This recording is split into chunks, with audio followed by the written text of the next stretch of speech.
एक समय की बात है, भगवान बुद्ध अपने शिष्यों को शिक्षा दे रहे थे। तभी एक व्यक्ति बुद्ध के पास आया और बहुत ही दुखी स्वर में कहने लगा, महाराज, मैं अपने जीवन के दुख व अतीत के बुरे अनुभवों को भूल नहीं पा रहा हूँ। मैं बहुत परेशान हूँ। कृपया आप मुझे शांति का मार्ग दिखाएं। बुद्ध ने उस व्यक्ति से कहा, तुम्हारी समस्या का समाधान मैं एक कहानी सुनाकर बताऊंगा। तुम आओ और यहाँ बैठ जाओ। वो व्यक्ति बुद्ध के समक्ष बैठ गया। फिर महात्मा बुद्ध ने उसे कहानी सुनाते हुए कहा, एक बार की बात है, एक व्यक्ति एक गांव से दूसरे गांव की ओर जा रहा था। तभी उस व्यक्ति को रास्ते में एक थैला पड़ा हुआ मिला, जिसे उस व्यक्ति ने उठा लिया। वो थैला बहुत भारी था। उसने उस थैले को अपने कंधे पर लाद कर आगे का सफर शुरू कर दिया। कुछ समय बाद वो थैला इतना भारी हो गया जिस वजह से वो सही से चल भी नहीं पा रहा था। उस थैले के बोझ की वजह से उसका शरीर थक गया था। फिर उस व्यक्ति ने सोचा कि अगर मैं इस बोझ को नहीं छोड़ूंगा तो मैं अपनी मंजिल तक कभी नहीं पहुंच पाऊंगा। उसने वो थैला वहीं छोड़ दिया और आगे बढ़ गया।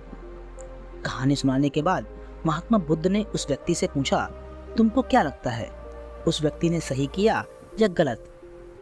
वो व्यक्ति बुद्ध का जवाब देते हुए बोला, निश्चित ही सही किया।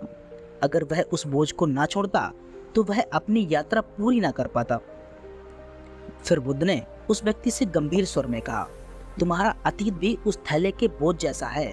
जब तक तुम उसे अपने साथ लेकर चलोगे, तुम अपने जीवन की यात्रा में आगे नहीं बढ़ पाओगे।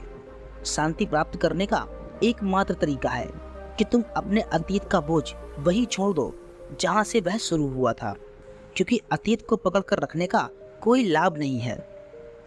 महात्मा बुद्ध की इस बात को सुनकर वो व्यक्ति समझ गया कि अतीत को भूलने के लिए उसे अपने मन के बोझ को हल्का करना होगा और वर्तमान में जीना सीखना होगा। फिर उस व्यक्ति ने महात्मा बुद्ध का धन्यवाद दिया और वो व्यक्ति शांति की ओर अपने कदम बढ़ाने लगा। दोस्तों, महात्मा बुद्ध की यह कहानी हमें सिखाती है कि अतीत का बोझ हमें केवल दुख और कष्ट ही देता है।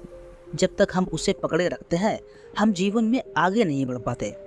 हमें यह समझना चाहिए कि अतीत को बदलना हमारे हाथ में नहीं है, लेकिन वर्तमान को बेहतर बनाना अवश्य है। अतीत को भूलकर वर्तमान में ही जीना शांति का मार्ग है। तो दोस्तों, उम्मीद करता हूँ आज की कहानी का यह सार आपको ज़रूर समझ आया होगा। आपका बहुमूल्य समय देने के लिए बहुत बहुत धन्यवाद।